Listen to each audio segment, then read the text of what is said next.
பேரலை நேயர்களுக்கு வணக்கம். பொதுவா உட்காந்து பேசுவோம் அப்படின்னு சொல்லிட்டு நானும் மில்டனும் உட்காந்து பேசுற அந்த ஷோவை பார்த்துருப்போம். இன்னைக்கு நம்மளோட உட்காந்து பேசுறதுக்காக திராவிடர் கழகத்தினுடைய தலைவர், ஆசிரியர் வீரமணி அவர்கள் நம்மோடு இணைந்திருக்கிறார். அவரோட நம்ம இன்னைக்கு நிறைய விஷயங்கள் பேச இருக்கிறோம். பேசலாம். ஐயா வணக்கம். வணக்கம். வணக்கம். இன்னையிலிருந்து தேர்தல் பரப்புரைய நீங்க தொடங்குறீங்க அப்படின்ற அந்த செய்தியை பார்த்தோம். அந்த அறிக்கையிலேயே முதல் வரியே இளைஞர்கள் வேலை வாய்ப்பு அப்படின்னு தொடங்குது. பொதுவா வர விமர்சனம் என்ன அப்படின்னா, திராவிடர் கழகம் இளைஞர்கள்ட்ட இருந்து ரொம்ப விலகி இருக்கு அப்படின்ற ஒரு விமர்சனம் தொடர்ந்து சொல்லப்படுது. ஆனா நீங்க முதல் வரியே இளைஞர்கள் அதை மையப்படுத்தி தான் பிரச்சாரத்தையே டிசைன் பண்றீங்க. அது எதனால? ஆமா, முதல்ல இளைஞர்கள்ங்கிறதுக்கே புது விளக்கம் சொன்ன அமைப்பு திராவிடர் கழகம். இளைஞர்கள்ட்ட வயதை பொறுத்தது இல்லை, அது மனதை பொறுத்தது. இப்போ நான் இளைஞனா வயதானவனா அப்படின்னு ஒரு கேள்வி கேட்டு என் வேலையை முன்னால் நிறுத்தினான். அதை விட எங்கள் அறிவாசன் எங்களை உருவாக்கினவர் தலைவர் தந்தை பெரியார், அவர் 94 வயசு இளைஞரா அல்லது முதியவரா அப்படின்னா, உறுப்புகளுக்கு வயதாக இருக்கே தவிர உணர்வுகளுக்கு வயதாகாமல் இருந்தால் அவர்களெல்லாம் இளைஞர்கள். அந்த உரிமைகளுக்காக பாடுபடுறப்ப இளைஞர்களை விட்டுட்டாங்கன்னு சொல்கிறதுல எந்த பிரச்சனையும் இல்லை. என்ன கேட்டால், திராவிட கழகத்தினுடைய போராட்டங்கள் பூரா பார்த்திங்கன்னா குலக்கல்வி திட்டம், வகுப்பு அறிவு உரிமை, இப்படி பல விஷயங்கள், நியமனங்கள், இது அத்தனையும் இளைஞர்களை பொறுத்தது தான். இளைஞர்களுக்கு வேலை வாய்ப்பு, அந்த தன்மான உணர்ச்சியும் கூட மானமும் அறிவும் மனிதருக்கு அழகுனார். மனிதருங்கிறதுல இளைஞர்கள், முதியவர்கள், நடுத்தர வயதானவர்கள் எல்லாருமே சேர்ந்தவங்க தான். அதனால் இளைஞர்களுங்கிறவங்களுக்கு ரொம்ப மிக முக்கியம். குறிப்பாக இந்த ஆட்சியை பொறுத்தவரையில் முதல்ல மோடியை வரவேற்றதுக்கு காரணம், இந்த மாற்றம் ஏற்பட்டது காரணம் இளைஞர்கள். அவங்க என்ன நினச்சாங்க, தங்களுக்கு படிச்சிட்டோம், ஏற்கனவே இருந்த அரசு 2 தடவை இருந்தது, நாம் எதிர்பார்த்த அளவுக்கு வேலை வாய்ப்புகளை உண்டாக்கலை அப்படின்னு ஒரு மாதிரி அவர்களுக்கு ஒரு விரக்தி இருந்தது. அப்போ பொறுத்தா ஒருத்தர் 2 கோடி பேருக்கு வேலை கொடுப்பேன் அப்படின்லாம் சொன்ன உடனே ஒரு புதிய நம்பிக்கை வந்தது. ஆனால் அந்த நம்பிக்கை கடந்த 10 ஆண்டுகளில் பொய்த்து விட்டது. ஆகவே இளைஞர்களை முன்னிலைப்படுத்த முடியல. வெளிநாட்டுக்கு போய் நாங்கள் வேலை கிடைக்கணும்னு சொல்கிறப்போ வெளிநாட்டு வாய்ப்புகளும் ரொம்ப குறைவாக இல்லை. அதை விட புதிதாக வேலை வாய்ப்புகளை இந்த ஆட்சி, மோடி ஆட்சி உருவாக்கவில்லை. மாறாக மாநில அரசு போன்ற தமிழ்நாட்டு திராவிட மாடல் ஆட்சி, எடுத்துக்காட்டான நம்முடைய திராவிட நாயகன் முதலமைச்சர் ஸ்டாலின் அவர்களுடைய ஆட்சியில் நேற்று கூட பேசியிருக்காரு, 79 லட்சம் இளைஞர்களுக்கு வேலை வாய்ப்புகள். ராகுல் காந்தி தெளிவாக ஒரு விஷயம் சொல்லியிருக்கார், புதிதாக பிஜேபி ஆட்சி, மோடி ஆட்சி வேலை வாய்ப்பை உண்டாக்க வேண்டிய அவசியத்தை விட நிரப்பப்படாத வேலை வாய்ப்புகளே 30 இருக்குது. உங்களுக்கு தெரியும், கொரோனா காலத்தில் கீழே விழுந்த அந்த இளைஞர்களுடைய வாய்ப்பு இன்னமும் அவர்களால் மேலே கொண்டு வர முடியல. இதுதான் யதார்த்தம். அந்த மாதிரி இயற்கை பேரிடரால தானே அந்த மாதிரி நடந்திருக்கு. அதுக்கு மோடி எப்படி பொறுப்பாவாருன்னு அவங்க பேசுறாங்க. ஏங்க, பேரிடருக்கு பிறகு தானே எல்லாரும் வெளியே வந்திருக்கிறாங்க. மற்ற அதை செய்யறது தானே அவருடைய திறமை. பேரிடருக்கு பிறகு தமிழ்நாடு எப்படி முன் வந்தது? தமிழ்நாடு அந்த பேரிடரில் சம்மந்தப்படல இல்லையா? தமிழ்நாடு பேரிடரில் அதிகமான அளவுக்கு நம்ம இழந்திருக்கிறோம். ஆனால் துணிச்சலாக எப்படி பேரிடரில் ஒரே ஒரு முதல்வர் தான் நேரடியாக கொரோனாவில் பாதிக்கப்பட்டவனு கூட அந்த உடையை போட்டுக்கிட்டு போனவர். தமிழ்நாட்டில் மிகப்பெரிய அளவுக்கு பண்ணாங்க. அவ்வளோ பெரிய அவதிகள் இருந்தது. அது அத்தனைக்கும் முதலமைச்சர்லேருந்து, அமைச்சரவையிலேருந்து, மருத்துவத்துறை அமைச்சர், மாசூலேருந்து எல்லாரும் வார்த்தைகளை வேலை செஞ்சாங்க. இன்றைக்கி தமிழ்நாடு விதிவிலக்கில் இங்கே ஒன்றும் இது இல்லாத இல்லை. ஆனால் அதுக்கப்புறம் தானே இவ்வளோ பெரிய வாய்ப்புகள் வந்திருக்கு. நியூயார்க் டைம்ஸ் பத்திரிக்கை மனித வளத்தினுடைய மேம்பாட்டை நிர்வகிக்கக்கூடிய ஆற்றல் உள்ள ஒரு மாநிலம் தமிழ்நாடு அப்படிங்கிற அளவுக்கு வந்திருக்கு. அந்த வாய்ப்புகள் மற்ற இடங்களில் இல்லை. காரணம் என்னென்னா, இது அமைதி பூங்கா, மதவெறி, ஜாதி வரி, கலவரங்கள் இல்லை. இளைஞர்களை அதுக்கு பயன்படுத்துகிறாங்கன்னு சொல்லக்கூடிய அளவில் இருக்கிறதுனால தான். ஆகவே ஏன் தமிழ்நாட்டில் இல்லை, குறிப்பாக தென்னாட்டில் மற்றவங்களையும் பார்த்திங்கன்னா வடநாட்டை விட ஏன் அதிகமாக இருக்குது?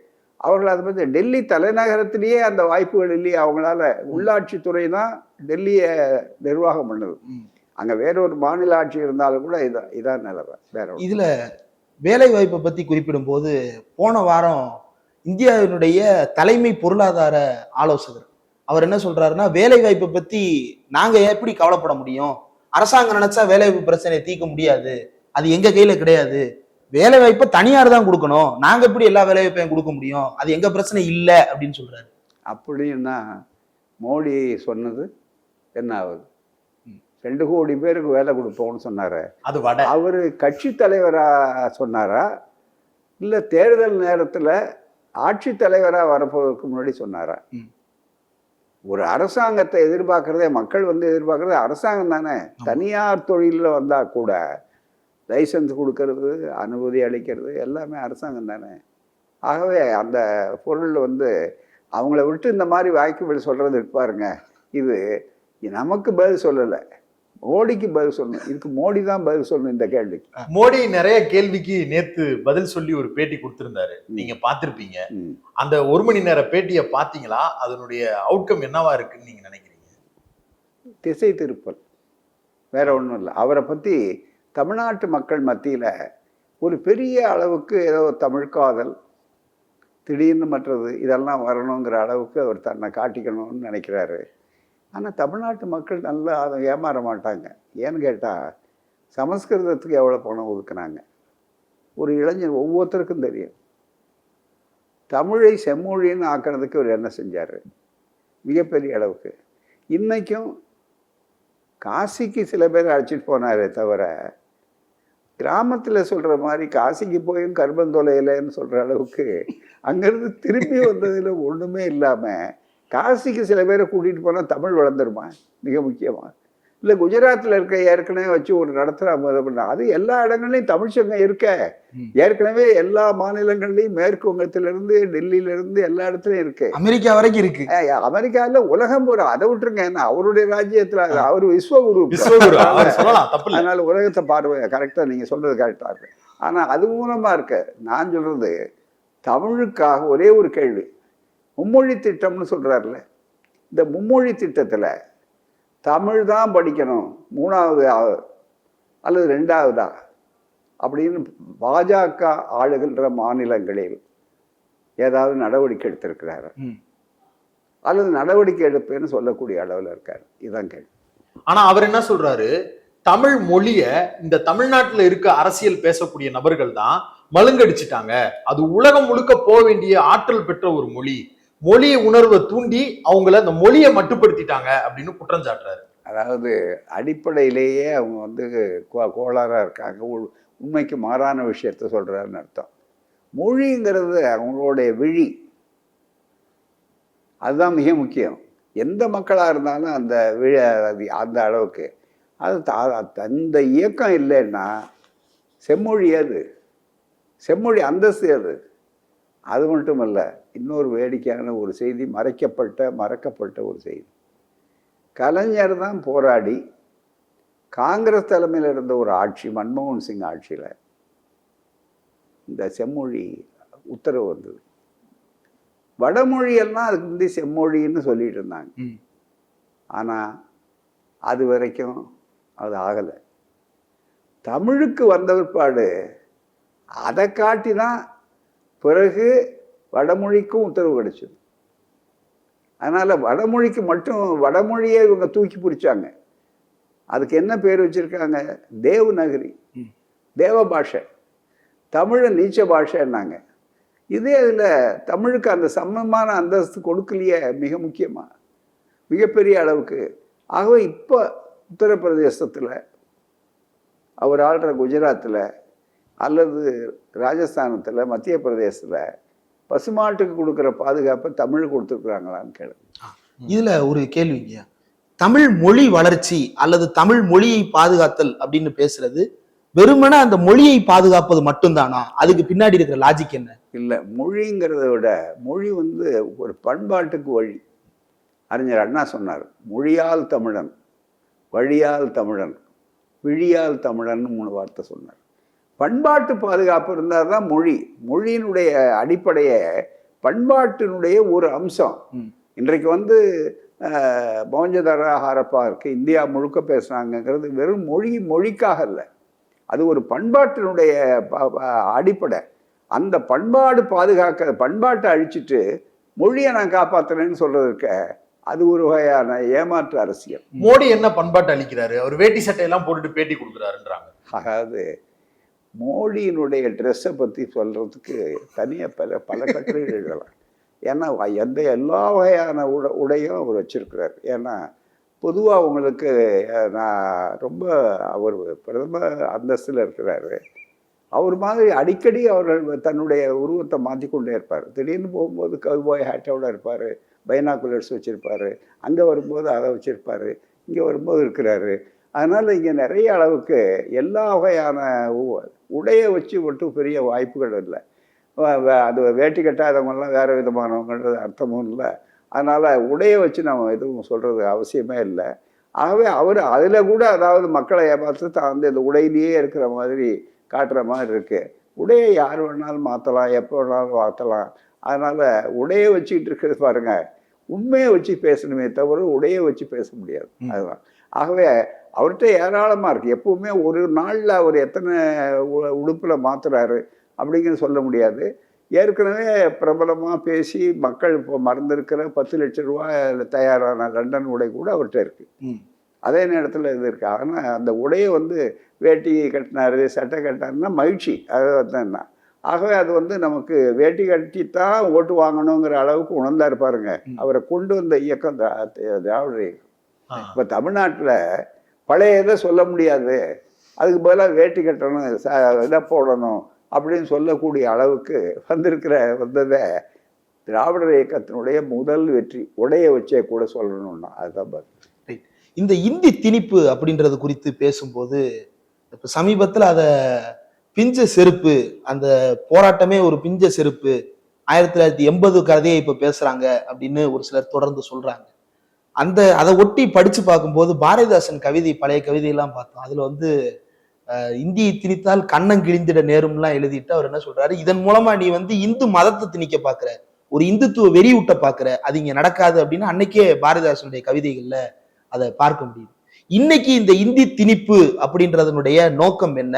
அது இல்லாமலே கூட இங்க எல்லாமே மாறிட்டு தானே இருக்குது. இதை எப்படி பாக்குறீங்க? இந்த பிஞ்சு செருப்பு அப்படின்னு சொல்றதை எப்படி பாக்குறீங்க? அவர் பண்பாட்டு படையெடுப்பினுடைய மிகப்பெரிய ஆபத்தான ஒரு போக்கு, அவ்வளவுதான். நான் மொழியை யார் வேணாலும் படிக்கலாம். ஹிந்தி மொழி மேலே தனிப்பட்ட முறையில் நமக்கு ஒன்றும் ஆபத்து இல்லை. இப்போ வடநாட்டுக்கு போனால் டெல்லியில் பெரியார் மையா இருக்குது, 3 மொழியிலையும் அதில் புரியணுங்கிறதுக்காக போட்டிருக்கோம். ஹிந்திலேயே தமிழ் இந்த புத்தகங்கள் பெரியார் கருத்துக்களுக்கு பெரிய வரவேற்பு இருக்குது. அதில் வச்சுருக்க மொழி மேலே நமக்கு தனிப்பட்ட முறையில் வெறுப்பும் கிடையாது. அதன் மூலமாக திணிக்கப்படுகிற அழிக்கப்படுகிற கலாச்சாரம் தான் ரொம்ப மிக முக்கியம். ஒரு பண்பாட்டு படையெடுப்பு அதுதான் அடிக்கடி தந்தை பெரியாரும் எங்களை போன்ற பெரியார் தொண்டர்களும் சொல்ற ஒரு விஷயம். அரசியல் அடிமைத்தனம், ஆதிக்கம் அப்படிங்கிறது கையில போட்டது விலங்கு. பொருளாதார ஆதிக்கம், அடிமைத்தனம், ஆதிக்கம் அப்படிங்கிறது காலில் போட்ட விலங்கு. பண்பாட்டு விலங்கை அழிக்கணும்னா மூளையில் போட்ட விலங்கு. ஆகவே இந்த மூளையில் போட்ட விலங்கை உடைக்கணும் அப்படிங்கிறது தான் முக்கியமானது. திராவிடர் இயக்கம், திராவிடம்னு சொன்னதனுடைய அடிப்படையே அதுதான், வேற ஒன்று. ஐயா, இப்ப நீங்க பண்பாட்டு படையெடுப்பு அதை குறிப்பிடுறீங்க. மோடியுடைய ஆட்சி தமிழ்நாட்டுக்கு என்ன மாதிரியான பண்பாட்டு அச்சுறுத்தல்களை கொடுத்துருக்குன்னு நீங்க டிஃபைன் பண்ண முடியுமா? தாராளமா. காரணம் என்னன்னு கேட்டா, இங்க வந்து மனு தர்மம் முதல்ல ஆரிய பண்பாட்டில் முதல்ல படிக்காதே, படிக்க தகுதியற்ற மக்கள், கல்வியை கொடுக்காது, சூத்திரனுக்கு எதை கொடுத்தாலும் அறிவை கொடுக்கக்கூடாது, எல்லாருக்கும் எல்லாங்கிறது கிடையாது, அது அவங்களுடைய பூர்வ ஜென்ம வினை பயன், ஜாதி வர்ணாசிரமம், பெண்களுக்கு சமத்துவம் கொடுக்கக்கூடாது, அவங்கெல்லாம் நம்ம சூத்திரர்கள், இதெல்லாம் அதனுடைய அடிப்படை. இப்ப நம்ம அதுல இருந்து வெளியில வந்துட்டோம். அந்த அடிப்படையை இந்த ஆட்சி மறைமுகமாகவும் வெளிப்படையாக வாய்ப்பு இருக்கும் போதும் நடைமுறையில் அதை செய்து கொண்டு தான் இருக்குது. அதுக்கு காரணம் இந்த குலதர்ம கல்வி திட்டம், விஸ்வகர்மா யோஜனையாவே போதும் பூராமே, இப்படி எத்தனையோ சொல்லலாம். அது வாய்ப்பு. Right, okay. இப்போ இதனுடைய பொருளாதார தாக்கம், இப்போ தமிழ்நாடு போடுற பெரிய சண்டையே என்னன்னா பொருளாதார ரீதியாக தமிழ்நாடு வஞ்சிக்கப்படுகிறது அப்படின்னு. அண்ணா பெரியார் பேசின காலகட்டத்தில் வடக்கு வாழ்கிறது தெற்கு தேய்கிறதுன்னு பேசினாங்க. ஆனால் இன்னைக்கு தெற்கு வளர்ந்து இருக்கிறது. பொருளாதார ரீதியாக வடக்கை விட தெற்கு ரொம்ப மேம்பட்டதா இருக்கு. ஸ்காண்டினேவியன் நாடுகளோட போட்டியிடும் அளவுக்கு வளர்ந்துருக்கு. இவ்வளவு வளர்ந்திருக்கக்கூடிய தமிழ்நாடு ஏன் வரி வரின்னு கேட்டுக்கிட்டே இருக்கணும்? வளராத மாநிலங்களுக்கு வரி கொடுக்கறதுல என்ன தப்பு அப்படின்னு கேட்கறாங்க. இதை எப்படி பாக்குறது? ஏன் காசு காசுன்னு சண்டை போடுறோம்? அதாவது வரியில உரிய பங்கை நம்ம கேட்கறது அது வந்து நமக்குள்ள உரிமை. அதுவும் சாதாரண உரிமை இல்லை. இந்திய அரசியல் சட்டம் மாநிலங்களுக்கு கொடுத்துள்ள மிக முக்கிய அதிகாரம். ஆகவே வரி போடுறதுக்கு இது வந்து பழைய காலத்து சக்கரவர்த்தி கப்பம் கட்டணும் அப்படிங்கிற மாதிரி கிடையாது. பூராமே மக்கள் மாநிலங்கள் தான் உண்மையான ஆட்சியுடைய இடங்கள். அந்த மாநிலங்களில் நாங்கள் வசூல் பண்ணி ₹1 கொடுத்தா அதை எடுத்துக்கிட்டு நான் 29 காசு தான் உங்களுக்கு கொடுப்பேன்னு சொன்னால் அது நியாயமா? அது அரசியல் சட்ட விரோதம். இன்னும் கேட்டால் தர வேண்டிய ஒரு வெள்ளம் நடக்குது, தேசிய பேரிடர். தேசியங்கிறதுக்கு என்ன அர்த்தம்? தேசம் முழுக்க இருக்கிறது தான். தேசத்தினுடைய எந்த பகுதியில் பேரிடர் நடந்தாலும் அது அந்த பேரிடரை விட ரொம்ப கொடுமையான பேரிடர் எதுன்னு கேட்டால் வெள்ள நிவாரணம். அந்த பணத்திலிருந்து கொடுக்காத மட்டுமல்ல, 4 மந்திரிகளை அனுப்புறது, நாடகம் போடுறது, 2 தூதுக்குழுக்களை அங்கேருந்து நிபுணர்களை அனுப்புறது, இவ்வளவும் செஞ்ச பிற்பாடு ₹1 கூட கொடுக்கல அப்படின்னு சொல்லக்கூடிய குற்றச்சாட்டு இருக்க, அதுவே இந்த நிதி அமைப்பை அவர்கள் தவறாக பயன்படுத்தி தங்களுடைய பக்கத்துக்கு கொடுக்கிறார்கள். அதே நேரத்தில் மாநிலம் பெருசு திருசுங்கிறது இல்லை. வளர்ச்சி அடையணும்னா வளர்ச்சி எல்லா பக்கமும் வரணும் இல்லை, அது வீக்கமாக இருக்கக்கூடாது, எல்லா பக்கமும் இருக்கணும். ஆனால் வளர்ச்சி அடைஞ்சால் தண்டனை அதுக்கு. 2வது எங்களுடைய சாமர்த்தியத்தினால நாங்கள் வர்றோம். அதை விட்டுட்டு நீ வந்து அடுத்தவனை வந்து நீங்கள் வளர்ச்சி அடைய செய்யணும், உத்தரப்பிரதேசத்தை அதுக்கு வளர்ச்சி அடைய செய்யணும் ஆங்கிறதுக்காக எங்களுடைய உரிமையை நீங்கள் பறித்து கொள்ள முடியாது. அரசியல் சட்டப்படி அது சலுகை இல்லை. நாங்கள் என்ன சொல்கிறோம், எங்களுக்கு தனியாக இருக்கலாம். விற்பனை வரிங்கிறத முதல்ல கண்டுபிடிச்சது ராஜகோபாலாச்சாரியார். தமிழ்நாட்டில் தான் சேல்ஸ் டாக்ஸு முதல்ல உண்டாக்குனாங்க. என்ன சொல்றீங்க? அப்போ நான் 1938. அதுக்கு முதல்ல விற்பனை வரி கிடையாது. அப்பவே பெரியார் கேட்டார். அதுக்கு பேர் ரொம்ப சாமர்த்தியமாக வச்சிருக்கிறாரு என்னுடைய நண்பர் ராஜாஜி. விற்பனை வரின்னு சொன்னார். விற்கிறவங்களுக்கு வரி இல்லது, வாங்குறவங்களுக்கு தான் வரி. எதுக்கு உப்பு சத்தியாகிரகம் நடந்துச்சுன்றதே மறந்துட்டு இதை பண்றாரா? ஆமா, அதாவது அது வந்து அதை பத்தியெல்லாம் இல்லை. முதல்ல அதை எடுத்து இன்னைக்கு ஜிஎஸ்டி அப்படின்னு எடுத்துக்கிட்டு அதுல இவ்வளவு பணம் வந்துகிட்டே இருக்கு பூராமே. அதே ஜிஎஸ்டியில இந்த மோடி பிரதமர் மோடி அவர்கள் பிரதமர் ஆகிறதுக்கு முன்னாடி குஜராத் முதலமைச்சராக இருந்தாரு. என் பணத்தின் மீது தான் ஜிஎஸ்டி வரும். அவரு குஜராத் முதல்வராக இருந்தால் ஒரு சட்டம், அவரே பிரதமர் ஆனா இல்லை எல்லா பணத்தையும் நாங்கள் தான் வச்சுக்குவோம், நாங்கள் உங்களுக்கு கொடுக்க மாட்டோம், உங்கள் பங்கே கொடுக்க மாட்டோம்னா என்ன அர்த்தம்? நாம் அண்ணன் தம்பி தான். ஆனால் பாகப்பிரிவினைன்னு வந்தால், அவருடைய உரிமைன்னு வந்தால், என்னை வீட்டை விட்டு வெளியே துரத்துங்க, அதில் உனக்கு சாப்பாடு போட மாட்டேன் அப்படின்னு சொல்ல முடியுமா? அவர்களே பிஜேபியில் என்ன ஒரு கொள்கை சொல்லியிருக்காங்க, வெறும் ஃபெடரலிசம் சொல்லலை, cooperative federalism. This is most uncooperative dictatorial federalism. ஃபெடரலிசமே கிடையாது, யூனிட்டரி சிஸ்டம். அது மிக முக்கியமாக இதை தான் எடுத்து சொல்கிறோம். ஆகவே தான் நிதியை அவர் எப்படி பண்ணுறாருன்னா ஒரு அரசியல் கருவியாக இருக்கிறார். குரல் விலையை பிடிக்கிறார், கொடுங்க வேண்டிய இடத்துல. அந்த எவ்வளோ வேணாலும் கடன் வாங்கலாம், ஏன்னா நாங்கள் ஆள்ற மாநிலத்தில் நீங்கள் இவ்வளோக்கு மேலே போக முடியாது அப்படின்னு. உலக அளவுக்கு அதுக்கு அளவுகள் இருக்குது. நிதானமாக இதுவரையில் அளவு பண்ணலாம், இவ்வளோ வருமானம் தான் இவ்வளோ கடன் வாங்கலாம் அப்படின்னு. 2வது, அரசாங்க பொருளாதாரத்துக்கும் தனியார் பொருளாதாரத்துக்கும் ஒரு அடிப்படை வேறுபாடு. தனியாருடைய வரவு செலவு திட்டத்தில் முதல்ல வரவு, அதற்கேற்ப செலவு. அரசாங்கத்தினுடைய வரவு செலவு நேர் எதிரானது. நான் பொருளாதாரமானவன். அதாவது முதல்ல செலவு, அதற்கேற்ப வரவு. அதில் வந்து பல வகையானது இருக்கு. அதனால் கடன் வாங்கிறதுங்கிறது பாருங்க மொத்தம் இல்லை. அதே நேரத்தில் ஒன்றிய அரசு, மோடி அரசு எவ்வளோ கடன் வாங்கியிருக்கு, அதை யார் கண்ட்ரோல் பண்ணுறது, அதுக்கு என்ன இல்லை அப்படிங்கிற பிரச்சனைகள்லாம் இருக்குது. ஆகவே தான் இந்த வாய்ப்புகள் இருக்கு பாருங்க. அதை ஒரு அரசியல் கருவி, எப்படி ஆளுநர்கள் அரசியல் கருவியாக்குறாரோ அதே மாதிரி கருவூலத்தையே வச்சு கையில் நான் பிடிச்சிக்கிட்டு இருப்பேன் அப்படின்னு சொல்லக்கூடிய அளவு இருக்காரு. ரெண்டாவது தேசிய பேரிடரில் நிதின்னு வச்சுக்கிட்டு ஒரு காசு கூட உங்களுக்கு கொடுக்க மாட்டேன் அல்லது ஒரு குறிப்பிட்ட அளவுக்கு மேலே கொடுக்க மாட்டேன் அப்படின்னா இயற்கையினுடைய சீற்றம் சாதாரண இல்லை. 146 ஆண்டுகளில் பெய்யாத மழை பெஞ்சிருக்கு, காணாத வெள்ளம் வந்திருக்கு, அவதிப்பட்டிருக்காங்க. அந்த மக்கள் மத்தியில் போய் தூத்துக்குடி, திருநெல்வேலி மற்றதில் பணம் கொடுக்க வேண்டாம், இத்தனை தடவை போனவர் ஒரு ஆறுதல் வார்த்தையாக சொல்லியிருக்காரா? இப்போ இதே இது குஜராத்துக்கு உடனே சொன்ன உடனே 1000 கோடி கொடுக்குறாரு, ஹெலிகாப்டர்ல போய் பார்வையிட்டாரு. அது மட்டும் பார்க்குறாரு. இங்கே வந்தவர் அங்கே போயிருந்தாரு, தனுஷ்கோடியில் ரொம்ப நேரம் கடலையே பார்த்துட்டு இருக்காரு. அந்த கடல் எப்பவும் அங்கே தான் இருக்கு. ஆனால் பாதிக்கப்பட்ட மக்கள் எவ்வளோ நேரம் ஒரு ஹெலிகாப்டரில் போய் இறங்கி போனா என்ன ஆகும்? அதுக்கு அடுத்தது குலசேகரப்பட்டினத்தில் வந்து ஏவுகணை விடுறாரு. ஆனால் அந்த மக்கள் பத்தியில் கூட போய் என்ன பாதிக்கப்பட்டீங்களா என்னன்னு அவர் கேட்க தயாரா இல்லையே. அப்போவே அவருடையது அது மிக முக்கியமாக அந்த உடுப்பு மாற்றங்கள் எல்லாம் மாறி இது உருமாற்றங்களாக இருக்கு. காரணம் என்ன? திமுக ஆட்சி மீண்டும் வந்துடக்கூடாது, திமுக ஆட்சிக்கு மரியாதை வந்துடக்கூடாது. திமுக அவங்க பாட்டுக்கு இவ்வளவு நெருக்கடியிலையும் சாமர்த்தியமா பண்ணிட்டு வர்றாரு முதலமைச்சர். இதுலேயும் மக்கள் கொடுத்த வாக்குறுதி, சொன்னதை செய்கிறார், சொல்லாததையும் சேர்த்து செய்கிறார்.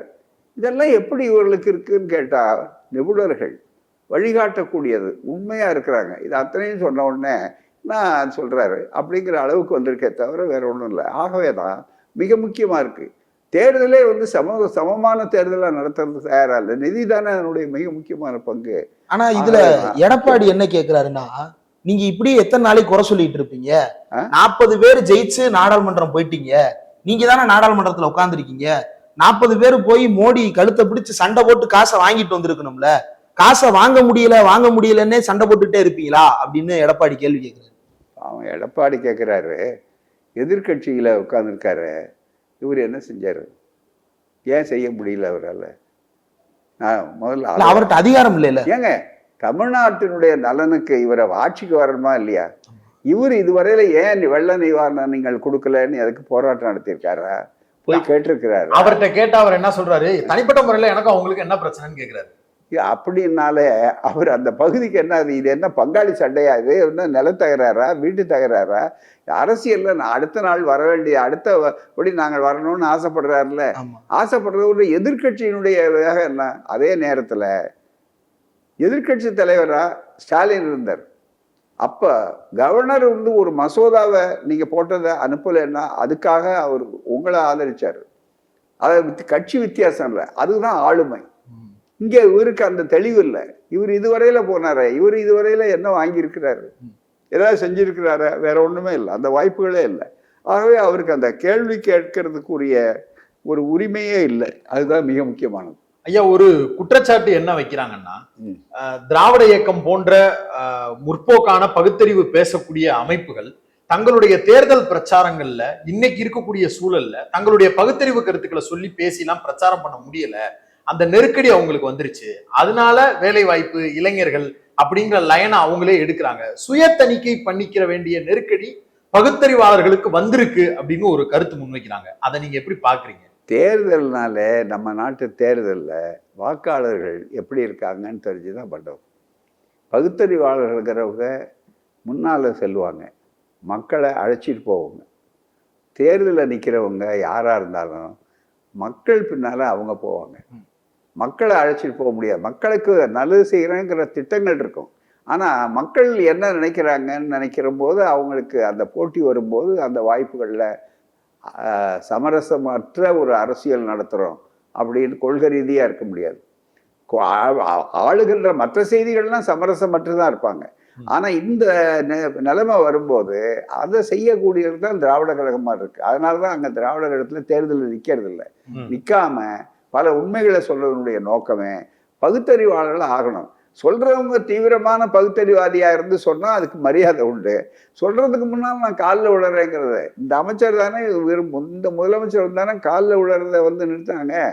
மற்றவர்கள்லாம் எப்படி இருந்தாங்க? இந்த கேள்வி கேட்கிறவரே என்ன செஞ்சாரு? நான் தனிப்பட்ட முறையில் சொல்றது கொஞ்சம், ஏன்னா எனக்கு கொஞ்சம் என்னுடைய தரத்தில் நான் கீழே இல்லை. இப்போ அவரை பற்றி விமர்சனம் பண்ணும்போதே என்ன சொல்றாங்க எடப்பாடியாரை பற்றி, எப்படி அவர் கீழே விழுந்தாரு, தூக்கி விடுற வரையில கீழே விழுந்தாரு அப்படின்னு சொல்லிட்டு இருக்காங்க. அந்த மாதிரி எல்லாம் நான் பர்சனலா சொல்லி அது சொல்றது எங்க தகுதிக்கு அது ரொம்ப குறைச்சல். ஆகவே இதெல்லாம் பண்ண முடியாது. ஆனா இந்த முதலமைச்சர் வந்த உடனே அவர் எதை செய்ய முடியுமோ செய்யும்போது என் காலில் யாரும் விழக்கூடாது. இன்னைக்கு பாத்தீங்கன்னா யாருங்க காலில் உடைய முந்தி அப்படி இல்லையே. நெடுஞ்சாங்கடையா மேடையில இருப்பாங்க, முதலமைச்சர் இருப்பாங்க, அப்படியே விழுந்துருவான். இன்னும் கேட்டா அப்போது பேசப்பட்டவர் என்ன, ஹெலிகாப்டர்ல இறங்குறதுக்கு முன்னாடி ஹெலிகாப்டர் புரட்ட விற்பாடும் கீழே விழுந்தவன் எந்திரிக்கவே இல்லைங்கிற அளவுக்கு. எனவே கண்ணாடி வீட்டுல இருக்கிறவர்கள் கல்கோட்டையை நோக்கி கல்லை வீசக்கூடாது. ஐயா, இப்ப உதயநிதி அவர்கள் சனாதன எதிர்ப்பு பேசினாரு. அந்த ஒரு காரணத்துக்காகவே ஒட்டுமொத்தமா இந்துக்களுக்கான விரோதி அப்படிங்கிற முத்திரையை குத்தி பிரச்சாரத்தை கையில எடுத்தாங்க. ஆனா இப்ப தேர்தல் நேரத்துல அந்த பிரச்சாரத்தை பிஜேபி எங்கேயுமே கையில எடுக்கல. ஆனா வாலண்டியரா உதயநிதி நான் என்ன தப்பா சொல்லிட்டேன், எல்லாருக்கும் எல்லாம் தானே சொன்னேன் அப்படின்னு போற இடம்லாம் பிரச்சாரத்துல இவர் மேற்கோள் காட்டுறாரு. அது பெரிய அளவுக்கு பாசிட்டிவ் மைலேஜ் அவருக்கு கொடுக்குதுன்னு நினைக்கிறாரா? அது உண்மைதானா? அதாவது உண்மையான சுச்சுவேஷன் என்னன்னா, அந்த கூட்டம் உங்களுக்கு தெரியும், அதை போட்டோ காட்டும்போது என் படம் இல்லாமல் காட்ட மாட்டாங்க. அதான் அதாவது அதுக்கு எதுக்காக பயன்பட்டாங்கன்னா அதனுடைய நோக்கம் இப்போ எடுபடலன்னு தெரிஞ்சுக்கிட்டாங்க, அதை விட்டுட்டாங்க. அது ஏன் அப்போ அதை ஆரம்பிச்சாங்கன்னு சொன்னா, இந்தியா கூட்டணியை ஒன்று சேர விடக்கூடாது. இந்தியா கூட்டணி அப்போதான் உருவாயிட்டு டேக் ஆஃப் ஆகிட்டு இருக்கு பூராமே. அதை ஒன்று சேர விடாமல் இருக்கிறதுக்கு காங்கிரஸ்காரர்களை வடநாட்டில் வடமூலத்தில் எம்பரேஸ் பண்ணணும், ஒரு சங்கடத்தை உண்டாக்கணும். அந்த சங்கடத்தை உண்டாக்குறதுக்கு என்ன பார்த்தீங்களா, இந்த மதத்தை சொல்லி சனாதனம் சொல்லிட்டார் அப்படின்னு சொல்லி ஆகும்னு சொல்லி பார்த்தாங்க. அது தேஞ்சு போன கிராம்ஃபோன் பிளேட் மாதிரி ஆயிடுச்சு. இப்போ அது கை விடலைன்னு சொன்னவொன்னு தான், அதெல்லாம் கைவிடலைன்னு சொன்னதான் கச்சத்தீவுகிட்ட நிக்கிறாங்க. இந்த கச்சத்தீவு மேட்டர்ல இப்ப புதுசா ஏதோ தகவல்லாம் கண்டுபிடிச்சு வெளியே கொண்டு வந்திருக்கிறாங்களா? 74ல வராததையெல்லாம் நான் காட்ட போகிறேன்னு ஜும்லா காட்டுறாங்க. அவ்வளவு ஜும்லா தானா? ஆதாரங்கள்லாம் அப்புறம் இருக்கட்டும். நான் ஒரு 2 கேள்வி கேட்கறேன், அதுக்கு பதில் சொல்லட்டும் அவங்க யாராகட்டும். ஏன்னா நான் சில பேருக்கு நான் பதில் சொல்றது இல்லை. ஏன்னா அவங்களுக்கு மோடிக்கு பதில் சொல்லலாம். ஆனால் இங்கே அது அரைவேக்காடாகவும் கால்வேக்காடாகவும் இருக்கிறவங்களுக்கெல்லாம் பதில் சொல்லி கொண்டு இருக்க வேண்டிய அவசியம் கிடையாது. ஒன்றே ஒன்று, இவ்வளவு ஆதாரபூர்வமாக இருக்கிறதெல்லாம் இருக்கட்டும், காங்கிரஸ் அதை செய்யலை. திமுக கண்டன கூட்டங்களை தமிழ்நாடு பூரா நடத்துச்சு. நானே நீலகிரி மாவட்டத்தில் நானும் பழைய அமைச்சர் கண்ணப்பனும் 2 பேரும் பேசணும். திமுக கண்டன கூட்டத்தில் தமிழ்நாடு முழுக்க கச்சத்தீவை மீட்போம் அப்படி, கச்சத்தீவு தாரை வார்த்ததுக்கு கண்டன நாள் அப்படின்னு போட்டு திராவிடர் கழகம் திமுக எல்லாரும் போனோம். நான் சாட்சியத்தோட சொல்றேன், நான் கலந்துகிட்டது நீலகிரி மாவட்டத்தில் கலந்துகிட்டேன். என்னோட அன்றைய அமைச்சர் கண்ணப்பன், எல்லாருமே அந்த கண்ணப்பன் இப்போ பொள்ளாச்சியில் இருக்கார் பாருங்க, நம்முடைய இந்து அறநிலை பாதுகாப்புத்துறை அமைச்சராக இருந்தார். அப்புறம் அவர் எல்லாம் கலந்துக்கிட்டோம். நான் கலைஞர்லேருந்து எல்லாரும் நடத்தினாங்க. இதை யாரும் மறைக்க முடியாது. அதோட திராவிட கழக சார்பாக வழக்கு போட்டு உயர்நீதிமன்றத்தில் வழக்கு நடந்தது, அதை யாரும் மறுக்க முடியாது. இதெல்லாம் பழைய கதை, 50 ஆண்டுகளுக்கு முன்னால். சரி, 50 ஆண்டுகளுக்கு முன்னால் நடந்ததை இன்னைக்கு எடுத்து ஒரு ஆயுதமாக நீங்கள் பயன்படுத்துகிறீங்க. 10 ஆண்டு காலமாக யார் ஆட்சியில் இருக்கிறது? ஆட்சிக்கு வரும்போது என்ன சொன்னார் பிரதமர் மோடி? மீனவர்களே, உங்களுக்கு இழைக்கப்பட்ட துரோகத்தை எல்லாம் காங்கிரஸ் 60 ஆண்டு காலத்தில் செஞ்சதை நான் 6 மாதத்தில் தீர்வு செய்ய சொன்னார். இவர் 10 ஆண்டு காலம் ஆண்டிருக்கிறார். மீனவர்களுக்கு இன்னும் கொடுமை. ஆகவே அதை இப்போ அவர் எடுக்கிறதுனுடைய நோக்கம் என்ன செஞ்சு கேட்கணும், அந்த எப்போ அவருக்கு அந்த தார்மீக உரிமை உண்டு, சரியான உரிமை உண்டுன்னா பாருங்க, காங்கிரஸ் திமுக எல்லாம் சேர்ந்து கச்சத்தீவை கொடுத்துட்டாங்க. அவர் குற்றச்சாட்டை வாதத்துக்காக வச்சுக்குவோம், உண்மையினால நான் தான் அதை மீட்டேன், கொடுத்துருக்கேன், மீனவர்களை ஏதோ கச்சத்தீவை நான் மீட்டிருக்கேன் அப்படின்னு சொன்னாருன்னா இவர் செஞ்சிருக்கலாம். அதுக்காக தான் அவங்க எதிர்கட்சி, இதுக்காக தான் நீங்கள் ஆளுங்கட்சி, மக்கள் மாற்றிருக்காங்க. அப்படி வாதத்துக்காக வச்சுக்கிட்டாலும் அதையே நீங்கள் செய்யலை. 2வது என்ன கேட்டால், அப்போ இருந்ததை விட இலங்கை உங்ககிட்ட பிச்சை கேட்குற அளவுக்கு வந்துட்டாங்க. நீங்கள் கடனாக கொடுக்குறீங்க பணம். இன்னைக்கு இந்த ஒன்றிய அரசு உதவி இருக்கலைன்னா இலங்கையே கிடையாது.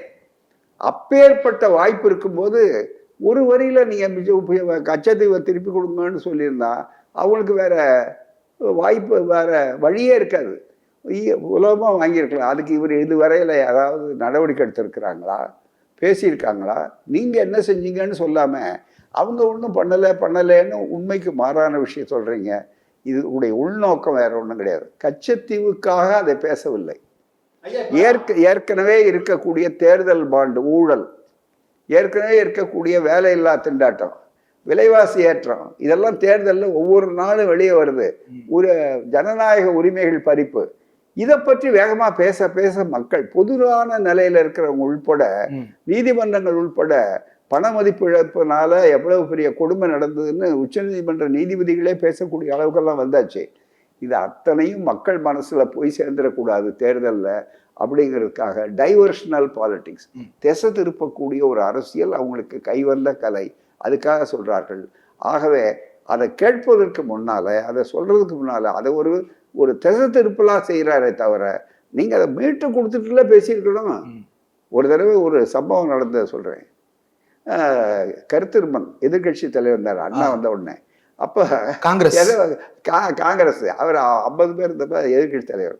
அப்ப திமுக காங்கிரஸ் ஆட்சியில் நடந்தது. காங்கிரஸ் ஆட்சி நடந்து சில திமுக இருந்து மற்ற எதிர்கட்சியில இருந்து கம்யூனிஸ்டுகள் எல்லாம் பேசுறாங்க, கம்யூனிஸ்டுகள்லாம் பேசுறாங்க. அப்போ கருத்திருமன் படிச்சுன்னு ஒன்று சொன்னார். என்னன்னா, அவர் ரொம்ப வேடிக்கையாக நகைச்சுவையாக பேசுவார் சில நேரங்களில்.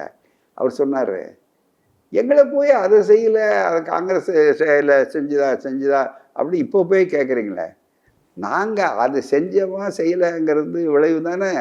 நீங்கள் இங்கே நாங்கள் அங்கே, நாங்கள் இங்கே நீங்கள் அங்கே, இப்படி திருப்பி சொன்னார். என்ன அர்த்தம்? நீங்கள் ஆளுங்கட்சியாக வந்திருக்கீங்க, நீங்களே எதிர்கட்சியாக உட்கார வச்சுட்டாங்க ஜனங்க. அப்போ நீங்கள் அதை செஞ்சீங்களா? அதை போய் பேசுறது அர்த்தமே இல்லை. ஆகவே 10 ஆண்டு கால ஆட்சி, இவர் புதுசாக வரலன்னா சொல்லலாம். அப்போ 10 ஆண்டு கால ஆட்சிக்கு முன்னால் இந்த குற்றத்தை சொல்லியிருந்தாருன்னா கூட இவர் செய்வார். 10 ஆண்டு காலம் உங்கள்கிட்ட ஆட்சிக்கு இருக்கு, அதை நீங்கள் செய்யறதுக்கே தயாராக இல்லை. அதில் ஒரு வார்த்தை கூட நீங்கள் இதுக்கு முன்னால் எப்போவாவது ராஜ்யத்தை பற்றி பேசியிருக்காரா? எந்த தேர்தலையாவது பேசியிருக்காரா? 2 தேர்தல் நடந்திருக்கு, பேசியிருக்கிறாரா? தமிழ்நாட்டுக்கு எத்தனை தடவை வந்திருக்கிறாரு, அப்போ பேசியிருக்காரா? இப்போ ஏன் பேசணும்? தேர்தல் பத்திரமா நடக்கக்கூடிய தேர்தலை நாங்கள் விரும்புகிறோம். தேர்தல் பத்திரமா அது வெளியே வரக்கூடாதுங்கிறத அவங்க நினைக்கிறாங்க. இதுதான் பாயிண்ட், வேற ஒன்றுமே கிடையாது. அதனுடைய நோக்கம். ஐயா, அதிமுக கூட்டணி விஷயம் குறித்து பேசும்போது நிறைய தகவல்கள் சொன்னாங்க. குறிப்பா பாமகவுடைய இந்த தேர்தல் முடிவு பிஜேபியோட அவங்க போகணும்னு எடுத்தது. சமூக நீதி இதெல்லாம் பேசி வந்த ஒரு கட்சி இப்ப போய் பிஜேபி கிட்ட சேர்ந்திருக்காங்க அப்படிங்கிற செய்தியை கேட்கும்போது பலருக்கும் பல்வேறு கேள்விகள் இருந்தது. அதை நீங்க எப்படி பார்த்தீங்க? பாமகவினுடைய இந்த முடிவு எதை நோக்கி பாமகவை அழைச்சிட்டு போகும்னு நினைக்கிறீங்க? அதாவது அவர்களை பொறுத்தவரையில் ஒரு தேர்தலில் எடுத்த நிலைப்பாட்டை அடுத்த தேர்தலில் எடுத்ததாக காட்ட முடியாது. மிகப்பெரிய 2 பக்கமும் பேசிக்கிட்டே இருப்பாங்க.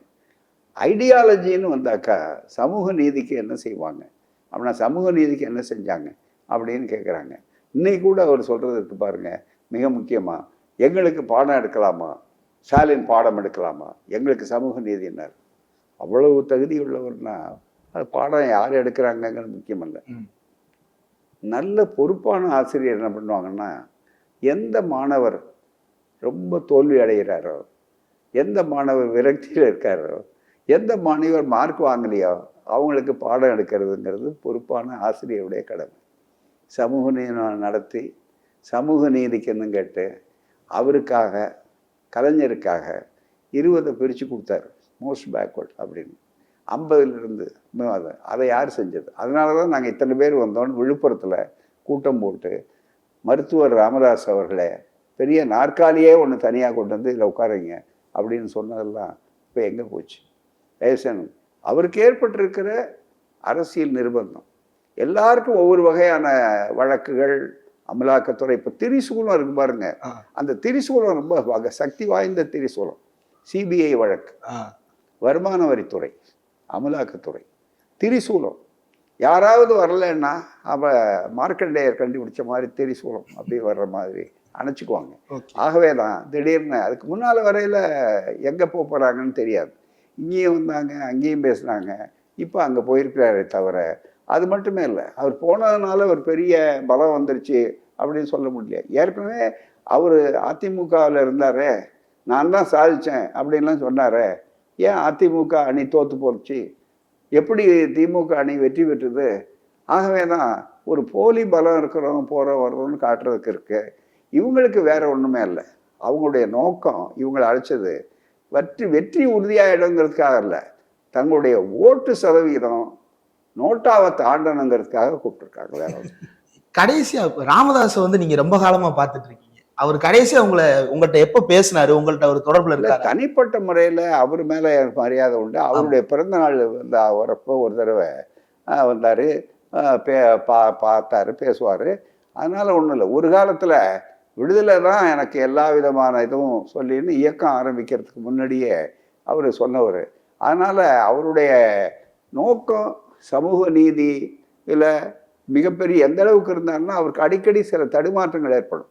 உதாரணமாக விபி சிங் அவர்கள் மாறுவார், பெரிய அளவுக்கு தன்னுடைய நிலைப்பாட்டை மாற்றுவார். விபி சிங் மண்டல் கமிஷனை அமல்படுத்திட்டு ஆட்சி போய் இங்கே வர்றப்ப எல்லாரும் விபி சிங் வரும்போது வரவேற்பு கூடாது, எங்களுக்கு 2% தனியாக ஒதுக்கி கொடுக்கல, கதவை சாத்திங்கன்னு சொன்னவர். அப்படி இருந்தால் அதுக்கப்புறம் விபி சிங் அழைச்சார். அந்த மேடையில் நாங்கள் எல்லாரும் போனோம். ஆகவே இது ஒன்றும் பெரிய விஷயங்கள் இல்லை. இன்னைக்கு அதே நிலையில் இருப்பார்னு சொல்ல முடியாது. நாளைக்கு மாறுவார், நாளைக்கு தன்னுடைய நிலைப்பாட்டை மாற்றிக்குவார். அப்பவும் நாங்கள் வரவேற்கக்கூடிய அளவில் இருப்போம். அதனால் தனிப்பட்ட முறையில் விருப்பு வெறுப்புகள் கிடையாது பூராமே. அதனால் அவர் எத்தனையோ விஷயங்கள் சொல்லுவார். என்னுடைய குடும்ப ஆட்சி இருக்காது, என் கூட யாருமே வரமாட்டாங்கன்னு சொல்லுவார். இப்போ என்ன நடக்குதுன்னு எல்லாரும் கேள்வி கேட்டுக்கிட்டு இருக்காங்க. நான் அந்த மாதிரி எல்லாம் சொல்லக்கூடிய அளவில் இல்லை. சமூக நீதிக்காகவே ஒரு இயக்கத்தை தொடங்குறேன்னு சொல்லக்கூடிய ஒருவர் இன்னைக்கு இல்லை. அது மட்டும் இல்லை, சாதிவாரி கணக்கெடுப்புன்னு திமுகவெல்லாம் குற்றம் சொன்னார். சாதிவாரி கணக்கெடுப்பை சென்சஸில் நடத்த வேண்டியது யார்? ஒன்றிய அரசு. அதை வலியுறுத்தக்கூடிய அளவில் இருக்காரா இல்லை ஒப்புக்கொள்ளுவாங்களா அவங்க? ஆர்எஸ்எஸ் கொள்ளுதா இதுதானா? நன்றாக நினைத்து பார்க்கணும். சமூக நீதிங்கிற வார்த்தையே அவர்களுக்கு வந்து ஆர்எஸ்எஸ்க்கு வித்தியாசமானது. அதோட 10% நாங்கள் உயர் ஜாதி ஏழைகளுக்கு ஒதுக்குறோம் அப்படின்னு சொல்றதுல அவருடைய நிலைப்பாடு என்ன? இதுவெல்லாம் சொல்லியிருக்காங்களா? அந்த சட்டம் வந்தபோது அவருடைய ஒரே ஒரு எம்பி ராஜ்யசபையில், அன்னைக்கு அந்த ராஜ்யசபையில் ஓட்டு போட்டது யார்? தயவுசெய்து நினைச்சு பார்க்கணும். ஆகவே சமூக நீதியில சறுக்க வேண்டிய நேரத்தில் சறுக்கி இருக்கிறார் மிகப்பெரிய அளவிற்கு. ஆகவே தனிப்பட்ட முறை இப்போ அவருக்கு ஏதோ நிர்பந்தம். அந்த நிர்பந்தம் என்னங்கிறது வெளிப்படையாக தெரியும். நான் திரிசூலத்தில் ஒரு சூழல், அவ்வளோதான், தவறு வேற ஒன்றும் இல்லை. அல்லது இன்னும் கொஞ்சம் இந்த ஊடகங்கள் அது இது வருது பாருங்க, உடனே ஆட்சிக்கு வந்துடலாம், ஆட்சிக்கு வந்த உடனே ஏதாவது காட்சி வரும் அப்படிங்கிற மாதிரி நினைக்கலாம். அது அவருடைய உரிமை. ஆனாலும் அதன் மூலமாக திமுகவுக்கோ அல்லது மற்றவர்களுக்கோ யாருக்கு இது இல்லை. ஏன்னா அவருடைய பலம்ங்கிறது, அவருடைய கட்சியினுடைய பலங்கிறது எதை பொறுத்தது அப்படின்னு கேட்டாக்கா அது ஏற்கனவே தெரிஞ்சு போச்சு பூராமே. இப்போ நிறைய அளவுக்கு போய் எல்லாம் பிரச்சாரமெல்லாம் பண்ண பிற்பாடு கூட அதிமுகவினால ஆளுங்கட்சியாக வர முடியலையே. அதுக்கு நேற்று நடந்த உதாரணம், போன தேர்தல் நடந்த உதாரணம் சட்டமன்றத்தில், அதுதானே மிக முக்கியம். ஆகவே புதுசாக நான் சொன்னது தான், நோட்டாவை தாண்டணும், எங்களுக்கு முந்தைய விட அதிக பர்சன்டேஜ் வந்திருக்குமா இல்லையா அப்படின்னு சொல்லணும் அப்படிங்கிறதுக்காக தான். அதுக்காக சில பேரை பிடிச்சாங்க, அதுக்காக சில பேரை பிடிச்சி என்ன பண்ணாங்க, எல்லாமே அவருடைய அடிப்படையில் வச்சுருக்காங்க, வேற ஒன்று. ஐயா, எத்தனை நாள் பயண திட்டம் வச்சிருக்கீங்க? அதாவது நாளைக்கு இல்லை தென்காசி, திருநெல்வேலி, அப்படி ஒவ்வொரு நாளும் 2 தொகுதி, அதில் பயணங்கள். அதில் என்னுடைய தோழர்கள் முன்னால் பேசிட்டு வருவாங்க. அதுக்கு அடுத்தது வரும். நாளைக்கு 2ஆம் தேதி தொடங்குற அந்த பயணம் 17ஆம் தேதி கடைசி அனுமதி தேர்தல் இருக்கிறதுல தஞ்சையில் வழக்கம் மாதிரி தஞ்சையில் மாலை 6 மணிக்கு முடியும். 15 நாள் தொடர் பிரச்சாரம் தொடர்ச்சியா, ஒரு நாளைக்கு 2 இடத்துல பேசுறீங்க. ஆமா, சில நாட்கள்ல கொஞ்சம் ஓய்வுக்காக ஒரு கூட்டம் இருக்கும். ஓகே, முழு பொதுக்கூட்டம். நாங்க மற்றவங்க மாதிரி மேல நின்று வாய்ப்பு இல்லைங்கிற இயல் அதில் இருக்கு. அதனால மாலை 6 மணி, இரவு 8 மணி, 10 மணிக்குள்ள முடிச்சிருவோம். அதனால எனக்கு முன்னால் தோழர்கள் பேசிட்டு போவாங்க. அதுக்கு அடுத்த வேனில் நான் வருவேன், என்னோட தோழர்கள் வருவாங்க. ஆகவே இது எங்களுக்கு பழக்கப்பட்ட ஒண்ணு. அதோட தான் போறோம். அவசியப்படுதா? ஓய்வு எடுக்கலாம் தானே? நான் மித்த அமைப்புகள், இயக்கங்கள் எல்லாரும் வேலைகள்ல இருக்கிறாங்க. வரக்கூடிய கருத்து கணிப்புகள்லாம் பார்க்கும்போது 39 தொகுதி சாலிடா திமுகவுக்கு சாதகமா இருக்குன்னுலாம் சொல்லிட்டாங்க. ஒரு ஓய்வு நம்ம எடுக்கலாமேன்னு தோணலையா? தந்தை பெரியார் சொன்ன ஒரு வாக்கியம் ரொம்ப முக்கியம். பொது வாழ்க்கையில அதுவும் மிக முக்கியமான போர்க்களம் மாதிரி. இப்போ போர்க்களத்தில் இருக்கிறோம், ஒரு அறப்போர். இது தேர்தல் களம் இல்லை, இது ஒரு அறப்போர்க்களம். If not now it will be never. இப்போது இல்லையானால் எப்போதும் இல்லை. ஏன்னா இதுதான் ஜனநாயகத்தை காப்பாற்றுவதற்கான ஒரு பெரிய முயற்சி. அந்த ஜனநாயகம் காப்பாற்றக்கூடிய இவ்வளோ நாளாக செஞ்ச பிரச்சாரத்தில் இது ஒதுங்கிறதுக்கு தயாராக இல்லை. 94 வயது உள்ள தலைவர் தன்னுடைய மூத்திர சட்டியை தூக்கி கொண்டு ஓய்வு என்பது தற்கொலைக்கு சமம் என்று சொன்ன நேரத்தில் அவருடைய வாழ்நாள் மாணவன் நான். எனவே நான் ஒதுங்கி ஓய்வெடுக்க வேண்டிய அவசியம் இல்லை. அந்த பணியிலேயே என்னுடைய முடிவு இருக்குமே ஆனால் நான் அதை வரவேற்பேனே தவிர, இந்த ஓய்வுன்னு சொல்லி தந்தை பெரியார் தத்துவத்தை முழுமையாக நம்புகிறது. ஒரு மனிதன் விபத்தினாலோ அல்லது நோயினாலோ சாகக்கூடாது. ஒரு மனிதன் தன்னுடைய பணி செய்து கொண்டு தொண்டு செய்து கடமையாற்றும் போது செத்தால் அவனுக்கு முழு மனநிறைவு கிடைக்கும். உங்களுடைய ஆரோக்கியமான உடலுக்கு நீங்க இன்னும் பல தேர்தல்கள் பிரச்சாரத்தில் ஈடுபட வேண்டியது இருக்கு. 19 தேர்தலை இதுவரையில் பார்த்திருக்கிறேன். நீங்க முதல்ல எப்ப ஒரு செய்தி 18 தானே தேர்தல், எப்படி 19 சொல்றாருன்னு கேட்பீங்க. 52க்கு முன்னாடி ஒரு தேர்தல், அப்ப பச்சை பொட்டி மஞ்சள் பொட்டி என்ன பேசுவாங்கன்னு கேட்டா, நான் மாணவ பருவத்திலிருந்து வர்றவன். அதனால அந்த ஓமந்தூரார், அவங்க பிரகாசங்கார், இவங்கெல்லாம் இருந்த அந்த தேர்தல். மஞ்சள் பொட்டி காங்கிரஸுக்கு, பச்சை பொட்டி சுதந்திரமான இருக்கக்கூடியவர்கள். கடலூரில் பார்த்தீங்கன்னா SS ராமசாமி படையாச்சார், அவர் TNT, தமிழ்நாடு டாய்லர்ஸ் பார்ட்டி, உழைப்பாளர் கட்சி, அந்த கட்சி உருவாகிறதுக்கும் கூட இருந்து அவருடைய பிரச்சாரம் செய்யறதுக்கும் அந்த தேர்தலே நாங்கள் வந்திருக்கிறோம். அதுக்கப்புறம் பார்த்தீங்கன்னா மாட்டுப்பட்டின்னு ஆச்சு. தந்தை பெரியார் 1952 மாட்டுப்பட்டியில் மண்ணை போடுங்க அப்படின்னு சொன்னார். மாட்டுப்பட்டினா காங்கிரஸ் மண்ணை போடுங்கன்னு சொன்னார். ஏன்னா அது 6 ounce ஆட்சி, 7 ounce ஆட்சின்னு அப்போ அந்த காலத்தில் சொன்ன பழைய கதை அதெல்லாம் தெரியும் அப்படின்னு வருவாங்க. உங்களுக்கு ஆச்சரியமா இருக்கும். இளைஞர்களுக்கு என்ன ஆச்சரியம்னா, பொட்டியை கொட்டி வாக்கு எழுறதுக்காக பொட்டியை தலைகீழ விட்டாங்க. வாக்குச்சீட்டுக்கு மேல மண்ணு விழுது. மண்ணை போட்டிருக்காங்க. இது அதாவது லிட்டரலா வார்த்தைகளை அப்படியே செஞ்சாங்க மக்கள். பெரியாருடைய சக்தின்னு. அது மட்டும் இல்லை, பிரச்சாரத்துக்கு என்னன்னா, எங்களை பொறுத்தவரையில் நாங்கள் ஒரு பெரிய வந்துடுறோன்னு இல்லை, எல்லாருக்கும் அப்பாற்பட்டு மற்றவங்களாம் வேட்பாளர்களுக்காக தன் கட்சி ஓட்டு கேட்குறவங்க. வேட்பாளர் எல்லாமே இல்லாமல் கொள்கைக்காக அதை முன்னிறுத்தி யார் அதை செய்வார்களோ அவர்களை அடையாளம் சொல்கிறோம். நாங்கள் ஹெல்த் இன்ஸ்பெக்டர் மாதிரி, பொலிட்டிக்கல் ஹெல்த் இன்ஸ்பெக்டர் மாதிரி, இது நல்ல உணவு, இது கெட்டுப்போன உணவு, இதை அடையாளம் காட்டுறோம் அப்படின்னு சொல்கிறப்போ அதை கேட்டு முடிவு செய்ய வேண்டியவங்க 7, 8, 9, 10% வரல இருக்காங்க. இந்த 10% தான் கடைசி நேரத்தில் முடிவை நிர்ணயிக்கக்கூடியவங்க. அவர்கள்ட்ட நம்முடைய கருத்தை தாராளமாக எடுத்து சொல்லணும் அப்படிங்கிறத. எங்களுக்கு ஆசாபாசம் இல்லை, எங்களுக்காக கேட்கல, உங்கள் பிள்ளைகளுக்கு என்னுடைய எதிர்காலத்துக்காக கேட்குறோன்னு சொல்லும்போது அவர்களை சிந்திக்க வைக்கணும், இந்த ஆபத்தை எடுத்து சொல்லணும் இதுவரையில். ஆகவே தான் நாங்கள் வேட்பாளர்களுக்காக வாக்குரிமை கேட்க தயாராக இருந்தாலும் கூட கொள்கைக்காக அந்த அந்த கொள்கையை யார் செய்வார்கள், யார் இருந்தால் அதுக்கு பாதகம் ஏற்படாமல் இருக்கும் என்று காட்டுவதற்கு தோகலை தவிர தனிப்பட்ட முறையில் மோடி மீதோ அல்லது மற்றவர்கள் மீதோ கிடையாது. மிக முக்கியமாக அது மட்டுமல்ல, ஜனநாயகம் இப்போது மிகப்பெரிய ஆபத்தில் இருக்கு. ஜனநாயகத்தை பொறுத்தவரையில் அது எங்கே இருக்குன்னா தீவிர சிகிச்சை பிரிவில் இருக்கு. அந்த தீவிர சிகிச்சை பிரிவில் அது சொல்கிறாரு. அவர் கூட மோடி அடிக்கடி திமுக மற்றவங்களை தூக்கத்தை தொலைச்சிட்டாங்கன்னு ஒரு வார்த்தையை சொல்லிக்கிட்டே இருக்கார் போல. டாக்டர்கள் எப்பவுமே தூக்கத்தை தொலைச்சாதான் அவங்க கடமையை செய்கிறாங்கன்னு அர்த்தம். ஜனநாயக தீவிர சிகிச்சை பிரிவில் இருக்கும்போது அதற்கு காப்பாற்றக்கூடிய இந்தியா கூட்டணி மருத்துவர்கள் இருக்காங்களே, அவங்கெல்லாம் தூக்கத்தை தொலைச்சிட்டு பேஷண்ட்டு பக்கத்தில் உட்கார்ந்துருந்தால் தான் காப்பாற்ற முடியும். ஆகவே தூக்கத்தை தொலைத்தது வரவேற்கத்தக்கது உண்மையாக இருக்குமே. ஆனால் கடமையை செய்யும்போது தூக்கம் முக்கியம் இல்லை. தூங்கி கெட்டதுனால பல விஷயங்கள் இருந்தது. அதனால தான் தூங்காதே தம்பி தூங்காதேன்னு பாட்டு கேட்டுக்கிட்டு இருக்கு. அதனால தவிர தூங்க வேண்டிய நேரத்தில் தூங்கணும், தூங்கக்கூடாத நேரத்தில் தூங்கக்கூடாது.